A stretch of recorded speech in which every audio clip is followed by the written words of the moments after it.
निर्गुण नाम भरूप, भक्त है तू नाना विधि, करत चरित्र अनूप। के गुरु भक्त श्री राम की, श्री पुण्य कथा है बाल रूप श्री राम की। यदि महान शक्ति किसी ऐसे व्यक्ति को मिल जाए जिसका लक्ष्य उनका दुरुपयोग करना हो, तो सृष्टि का अस्तित्व संकट में पड़ जाता है। खड़ा रहता है विष्णु, हाथ बांधे मेरे द्वारे पर, बड़े दिन काटते हैं यम वरुण मेरे सहारे पर। कुबेर और अश्विनी पलते हैं मेरे ही गुजारे पर, बचता है काल भी मेरे इशारे पर। मैंने देवलोक पर असुरों की विजय पताका फहरा दी और देवताओं को बंदी बना दिया और उन्हें बता दिया कि मैं रावण हूं। रावण! मैं खुद को त्रिलोक विजेता के रूप में देखना चाहता हूं। मेरी कामना है कि तीनों लोक मेरे पैरों तले हो। इसलिए तनिक भी विलंब किए बिना मैं आज ही मानव लोक पर आक्रमण करना चाहता हूं। महर्षि, अब मैं मानव लोक को भी बताना चाहता हूं कि मैं रावण हूं। रावण, लंकापति रावण। सोचा समझा विलंब, बिन सोची समझी शीघ्रता से तुम्हारी इच्छा खत्म होता है। मानव लोक पर आक्रमण करने में विलंब न, मानव लोक पर आक्रमण करने में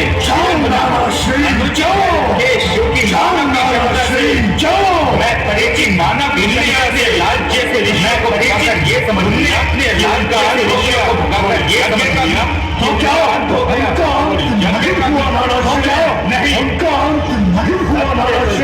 ना तो ऋषियों का अंत हुआ, सत्य तो यही है कि ना तो ऋषियों का अंत हुआ। ये ऋषि बहुत घातक व्यक्ति होते हैं। ये ऋषि के मस्तिष्क में असुरों की शत्रुता के मस्तिष्क में वे हमें शत्रुता का मीदार है। यज्ञ की हमें करने के लिए नए आविष्कार करते रहते हैं। द्वारा आज तुम्हारे नए आविष्कार करते रहते हैं। आज तुम्हारे समक्ष संकट एक महान संकट है। रावण के लिए संकट, लंकापति रावण के लिए संकट। नानाश्री, नानाश्री,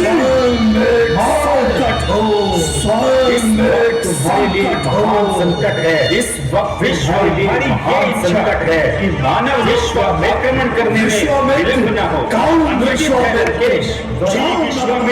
जिसने तुम्हारे राज्य से भगाए हुए ऋषियों को अपने आश्रम में आश्रय दिया है, वो एक महान वैज्ञानिक है। वो यज्ञ द्वारा कोई विशेष शस्त्रों का निर्माण कर रहा है। कैसे शस्त्रों का निर्माण कर रहा है वो? जो समस्त असुर लोग को भस्म कर सकते हैं, जो तुम्हें और हमारी लंका को। नहीं, मैं रावण हूं, लंकापति रावण। ना कोई मुझे नष्ट कर सकता है और ना ही कोई मेरी लंका को। क्या बात है भांजे? विश्वामित्र रावण और समस्त असुर लोग को नष्ट करने के लिए नए नए शस्त्रों का निर्माण कर रहा है। विश्वामित्र को ऐसा करने से रोकना होगा। मैं चाहता हूं मामा कि उसके यज्ञों का अंत हो जाए। समझो, समस्त सृष्टि से यज्ञ का अंत हो गया भांजे। विश्वामित्र जी के यज्ञ को अपवित्र करने के लिए मारीच, तारका और सुबाहु अपनी मायावी शक्तियों से मांस, अस्थि, मज्जा और रक्त की वर्षा किया करते, जिससे ऋषि जी का यज्ञ स्थल रक्त की लालिमा से भर जाता।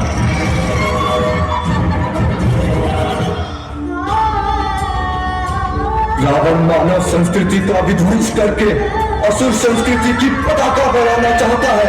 उसने मारीच, तारका और सुबाहु की असुरी सेना को भेज बहुत से ऋषियों, स्त्रियों और बच्चों की निर्मम हत्या करा दी है। वो यज्ञ बंद करने का प्रयास कर रहा है, क्योंकि यज्ञ की शक्तियों से वो भली भांति परिचित है।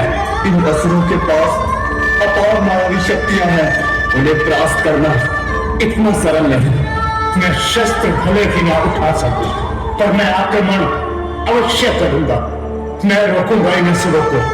मुझे किसी ऐसे योद्धा को लाना होगा जिसमें असुरों के माया युद्ध का सामना करने का सामर्थ्य है। कौन होगा वो योद्धा और कहां मिलेगा?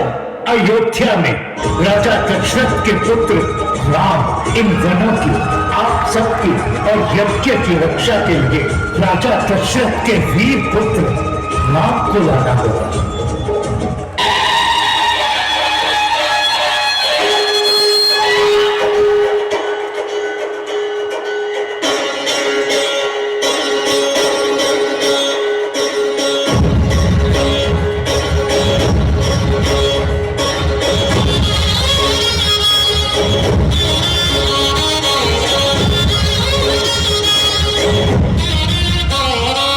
प्रणाम ब्रह्म ऋषि, आपके इस अकस्मात आगमन से समस्त अयोध्या आनंदित हो गई है। यदि आपके स्वागत सत्कार में किसी भी तरह की भूल हुई हो तो क्षमा कर दीजिएगा। स्वागत सत्कार की कामना से नहीं आया हूं मैं महाराज दशरथ। मैं आपसे कुछ मांगने आया हूं। आदेश करें, मैं क्या सेवा कर सकता हूँ? एक बहुत बड़ा संकट आया है हम ऋषियों पर। संकट? कैसा संकट?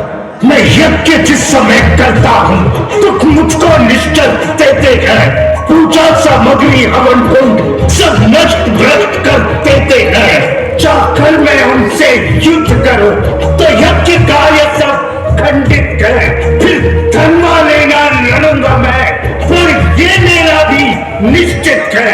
असुरों के अत्याचारों से घबराया हुआ बुलाया हूँ। सहायक रक्षा दो चीजें मैं तुमसे लेने आया हूँ। तुम राम लखन दे दो मुझको, वो मेरा विघ्न मिटाएंगे।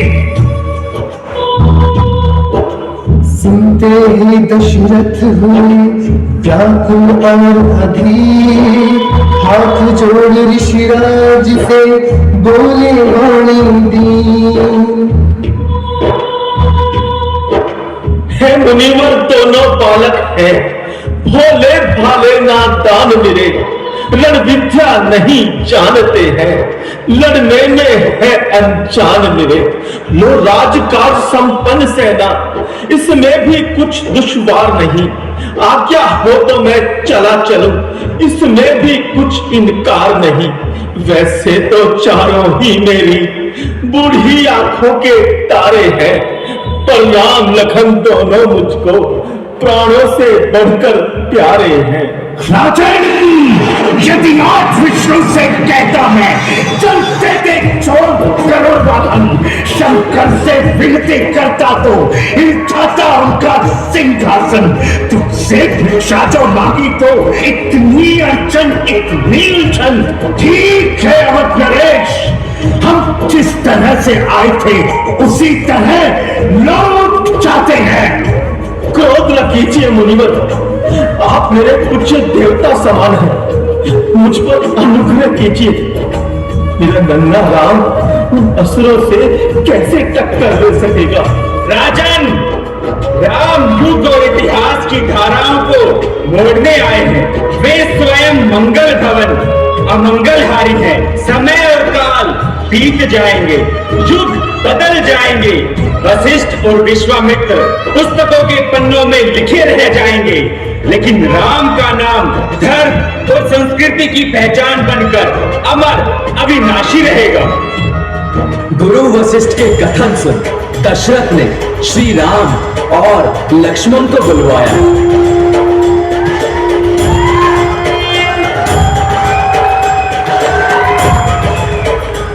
मायावी असुरों ने वनों में आतंक फैलाया हुआ है। बहुत से ऋषियों की निर्मम हत्या कर दी है उन्होंने। ब्रह्म ऋषि विश्वामित्र यज्ञ नहीं कर पा रहे। उन मायावी असुरों का वध करने के लिए ये तुम दोनों को अपना शिष्य बनाकर अपने साथ ले जाने आए हैं। हमारी इच्छा है कि तुम दोनों उनके शिष्य बनकर उनके साथ जाओ। तुम्हें इनके साथ भेजकर आज हम एक राजा का दायित्व निभा रहे हैं और तुम्हें उनके शिष्य बनकर अपना धर्म निभाना होगा। पिता की इच्छा पूर्ण करना संतान का सौभाग्य ही नहीं, उसका धर्म भी है। और पिता की इच्छा संतान को शक्ति देती है, क्योंकि उसे इस बात का आभास होता है कि पिता को उसके सामर्थ्य पर पूर्ण विश्वास है, और यही आत्मविश्वास उसे बल देता है बड़ी से बड़ी आपदा का सामना करने के लिए। मुझे कोई संदेह नहीं कि ये दोनों मायावी असुरों का सामना करने में सक्षम हैं। हे मुनिवर, राम और लक्ष्मण मेरी दो आंखें हैं, मेरे प्राण हैं। आज से मैं इनको आपके हवाले करता हूँ। निश्चिंत रहो राजन, सब मंगल ही होगा। ये दोनों सिंह की भांति मेरे अंग संग रहेंगे। पुरुष सिंह दो वीर, हर्ष चले मुनि भय नहीं हूं ग्रास भोजन का जो मुझको हर कोई खा लेगा। बताशा भी नहीं जो पाएगा सो मुंह में डालेगा। भयंकर काल हूं, विकराल हूं, विष्टर हूं, काला हूं। जलाकर भस्म कर दूंगा मैं वो प्रचंड ज्वाला हूं।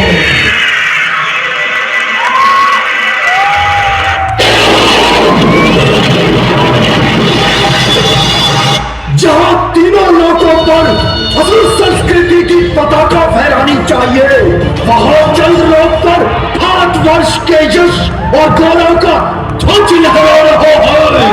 चंद्रयान इस बात का उदाहरण है कि ये लोग विज्ञान और तकनीकी के क्षेत्र में प्रगति के शिखर की ओर अग्रसर है। ये सब संभव हो पा रहा है भारतवर्ष की संजीवनी के कारण।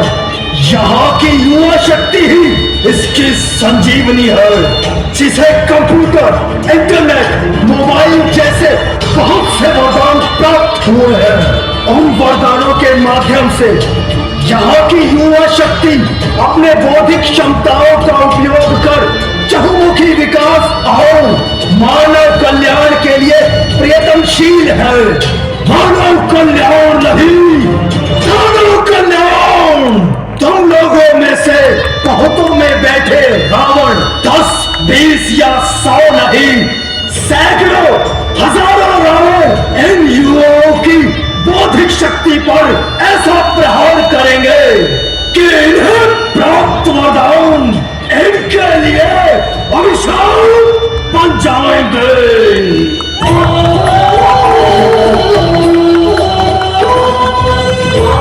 आप चिंता मत कीजिए, आपका बेटा बिल्कुल खतरे से बाहर है। डॉक्टर साहिबा आप तो देवी हैं। आपने बिना पैसे लिए मेरे बेटे का ऑपरेशन किया। मुझे समझ नहीं आता कि आपका धन्यवाद कैसे करूं। मैंने अपना डॉक्टर होने का फर्ज निभाया है, धन्यवाद करने की कोई जरूरत नहीं। अब तुम जाओ और अपने बेटे का ध्यान रखो। जी डॉक्टर साहिबा। हेलो, मैं कस्टम डिपार्टमेंट मुंबई से बोल रहा हूँ। जी बोलिए। आपके नाम से जो एक पार्सल मुंबई से ताइवान भेजा गया था। जी पार्सल? हाँ पार्सल, उसमें से ड्रग्स बरामद हुई है लेडी डॉक्टर। नहीं, देखिए आपको कोई गलतफहमी हुई है। मैंने तो ऐसा कोई पार्सल भेजा ही नहीं। कस्टम डिपार्टमेंट को कभी कोई गलतफहमी नहीं होती मैडम। मैं दिल्ली में रहती हूँ, भला मुंबई से कोई पार्सल क्यों भेजूंगी? आप चाहे दिल्ली में रहती हो या कोलकाता, ये पार्सल आप ही ने भेजा है, समझी? मैंने तो कोई पार्सल भेजा ही नहीं। WhatsApp call, police officer. Hello, मैं नारकोटिक्स डिपार्टमेंट से बोल रहा हूँ। हमें कस्टम डिपार्टमेंट से आपके ड्रग्स वाले पार्सल की जानकारी मिली है। देखिए आप लोगों को कोई गलतफहमी हुई है। जब मैंने कोई पार्सल भेजा ही नहीं, आप लोग जबरदस्ती मेरे नाम पर ज्यादा होशियार बनने की कोशिश मत कीजिए मैडम। हमारी टीम ने खुद इस बात की जांच की और पता चला कि वो पार्सल आप ही के नाम से भेजा गया है मैडम। आप जो कर रही हैं वो एक संगीन जुर्म है। नहीं, मैंने ऐसा कोई जुर्म नहीं किया। कोई मुझे बेवजह फंसाने की कोशिश कर रहा है। प्लीज आप मेरी मदद कीजिए। मैं सच कह रही हूँ, मैं बेकसूर हूँ।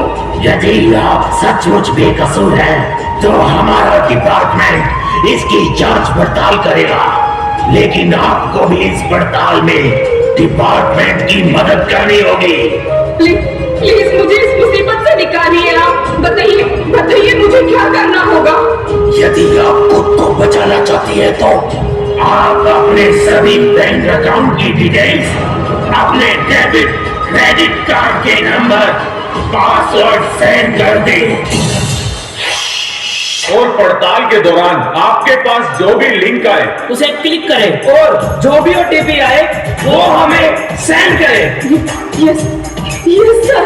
Custom department, police officer, narcotic department. Custom department वाला कॉल करने के बाद मैंने तो अपना सिम तुरंत तोड़कर फेंक दिया था। तो ये पुलिस ऑफिसर वाला व्हाट्सएप नंबर कहाँ से उठा लाया?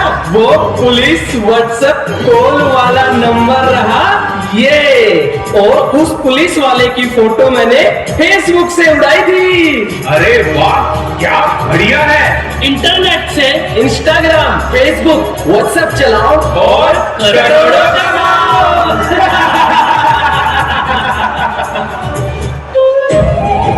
मेरी जिंदगी भर की सेविंग 4.5 करोड़ रुपए लूट कर ले गए वो अदृश्य लुटेरे।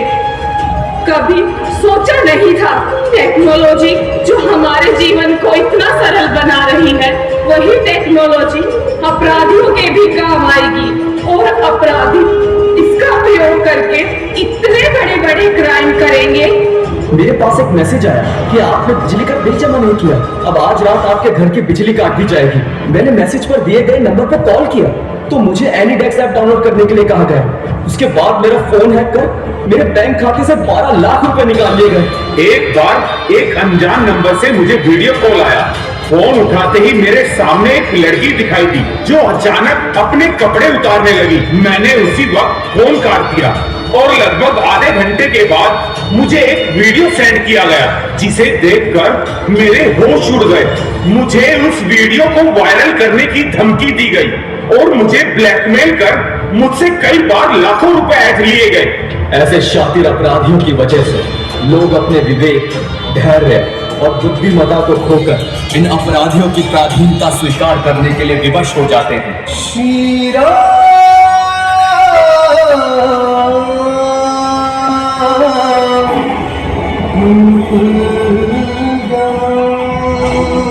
एक कुशल योद्धा वही है जिसका मन विकट से विकट परिस्थितियों में भी अपनी एकाग्रता न खोए, अपना धैर्य न खोए। और ये तभी संभव है जब योद्धा अपने मन को शांत करने की कला जानता हो। जिस प्रकार किसी भी कला में निपुण होने के लिए प्रशिक्षण एवं अभ्यास अनिवार्य है, उसी प्रकार अपने मन को वश में रखने के लिए भी प्रशिक्षण और अभ्यास अति आवश्यक है। अब तुम दोनों को मुझसे बला और अति बला की विद्याएं सीखनी है। बला विद्या उत्साह एवं बल की वृद्धि, शत्रु के शास्त्राघात को सहन करने की क्षमता, भूख और प्यास से बाधित न होने के गुणों के कारण इस विद्या को बला विद्या कहा जाता है। अति बला विद्या शत्रु के मन, शरीर, कर्म और उसकी दृष्टि को स्खलित करने और अपने अस्त्रों और शस्त्रों के प्रयोग को अचूक सिद्ध करने के सामर्थ्य के कारण इसे अति बला विद्या कहा जाता है।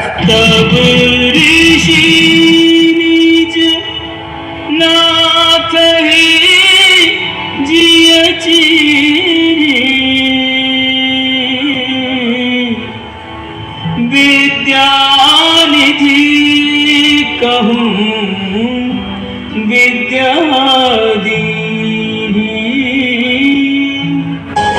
तुम दोनों उन मायावी असुरों का सामना करने के लिए पूर्णतः तैयार हो? जी गुरुदेव, अब तो बस प्रतीक्षा है उन असुरों के आक्रमण की।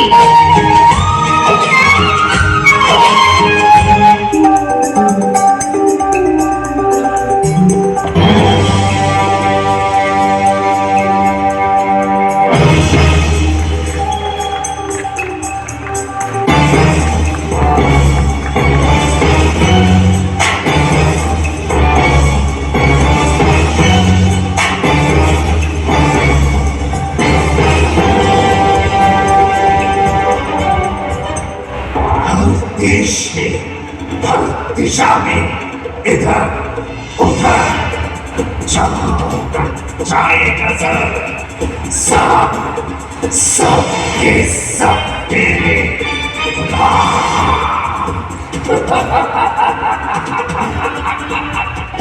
भारत में बढ़ता नशे का प्रकोप। एक सर्वे के अनुसार हमारे देश में 20 करोड़ से भी ज्यादा लोग नशे में संलिप्त पाए गए हैं। नशे का दानव आजकल स्कूल के बच्चों तक को निकलता जा रहा है।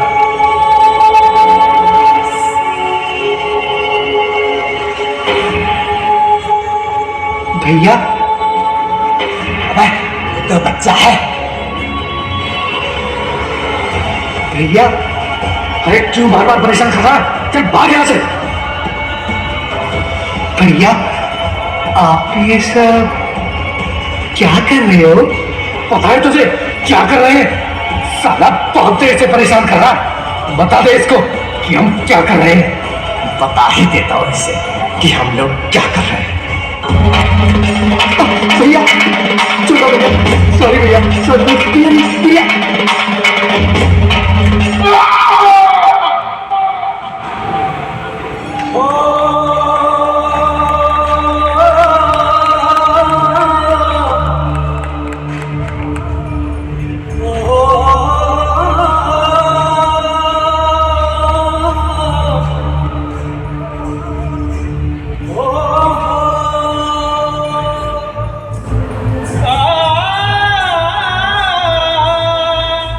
भैया,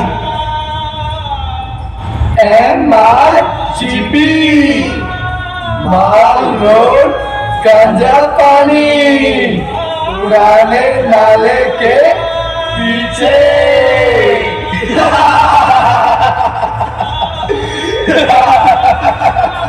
माल चीपी, पुराने नाले के पीछे। कितने ही परिवारों के चिराग नशे की आग में जलकर भस्म हो रहे हैं।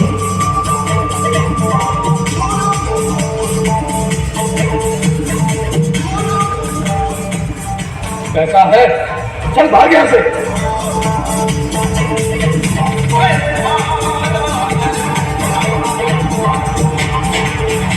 माल चाहिए, पैसा है, चल भाग यहां से।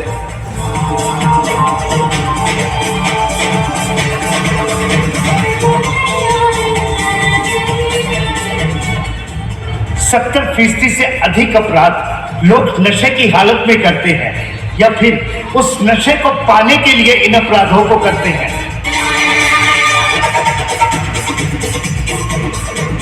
हिंसा, बलात्कार, चोरी, आत्महत्या और मारपीट जैसी अनेक घटनाओं के पीछे नशा एक बहुत बड़ा कारण होता है। श्री राम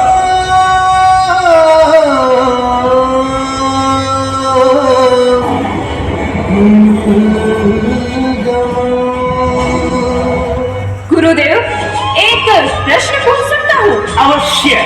क्या असुरों के हृदय को परिवर्तित नहीं किया जा सकता? संभव है कि असुरों की अज्ञानता ने उन्हें क्रूर बना दिया हो। क्या हम उन्हें करुणा और धार्मिकता के मार्ग पर बढ़ने के लिए प्रेरित नहीं कर सकते? क्या उनकी हत्या ही एकमात्र विकल्प है? क्या इन असुरों में दया है, करुणा है, अनुकंपा है? किसी भी तर्क के आधार पर अपना वर्चस्व स्थापित करने के लिए ये किसी की भी हत्या करने से पहले सोचते तक नहीं। राम तुम्हारा धर्म है, इस आतंक से, इस अत्याचार से लोगों की रक्षा करना इन असुरों के विनाश के अतिरिक्त और कोई विकल्प नहीं है हमारे समक्ष। मैं जानता तुम्हारा हृदय पवित्र है, संवेदनशील है और तुम्हारा यही गुण, तुम्हारी विशिष्टता है राम। मुझे प्रसन्नता है कि युद्ध आरंभ होने से पहले तुमने अपने विचार व्यक्त कर अपनी दुविधा दूर कर ली।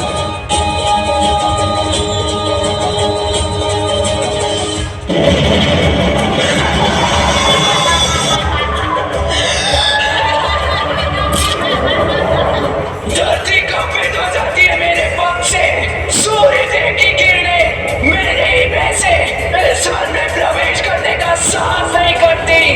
मूर्ख ऋषि मुझसे मुक्ति पाने के लिए इन दो कीट पतंगों को लेकर आया है। दशरथ नंदन राम, वार करो इस पर, वध करो इस दुष्ट ताड़का का।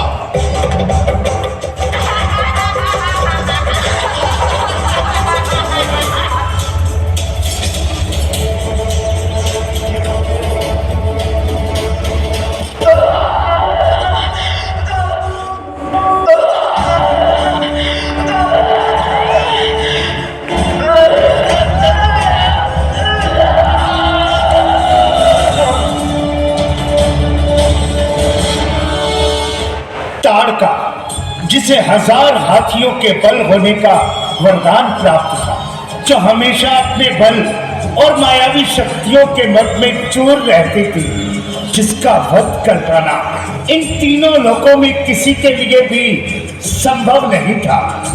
जीवन में बड़ी से बड़ी कठिनाई को दूर करने के लिए व्यक्ति का जमीन से जुड़े रहना बहुत जरूरी है।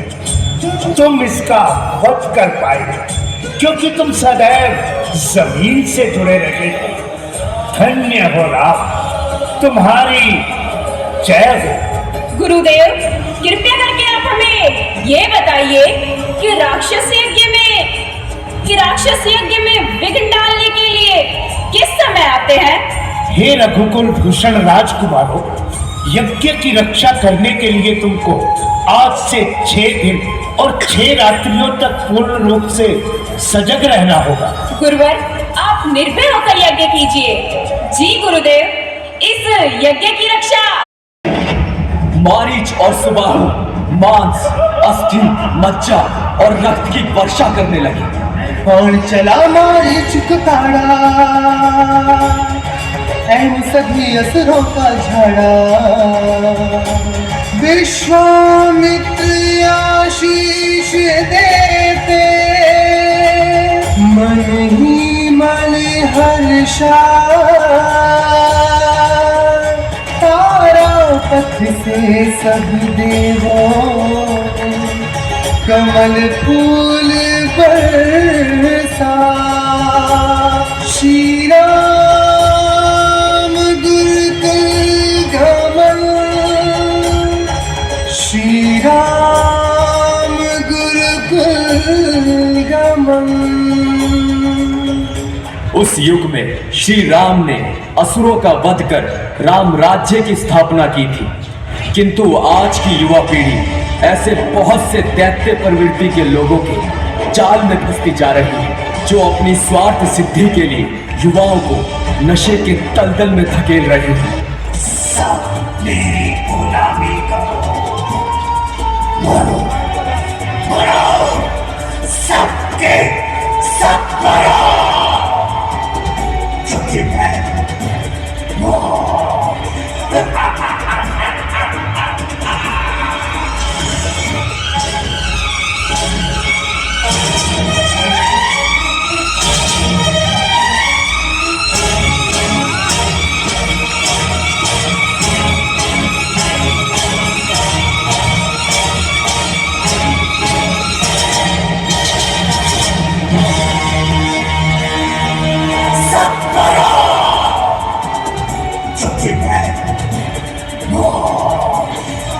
बचाओ, बचाओ, कोई मुझे मरने से बचाओ, कोई मुझे इस नशे के राक्षस से बचाओ।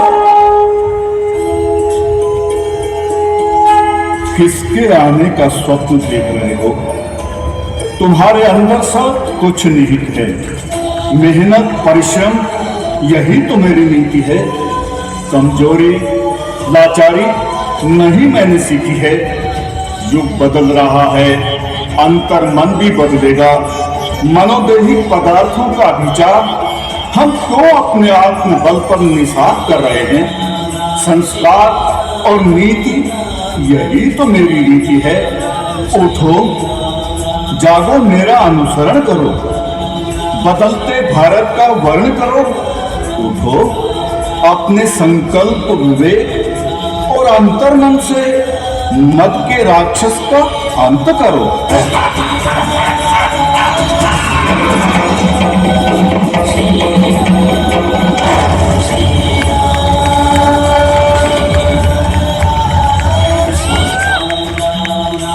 नशा मुक्त, हंसता, खिलखिलाता भारत आएगा। युवा जब श्री राम का संकल्प दोहराएगा। युवा जब श्री राम का संकल्प दोहराएगा।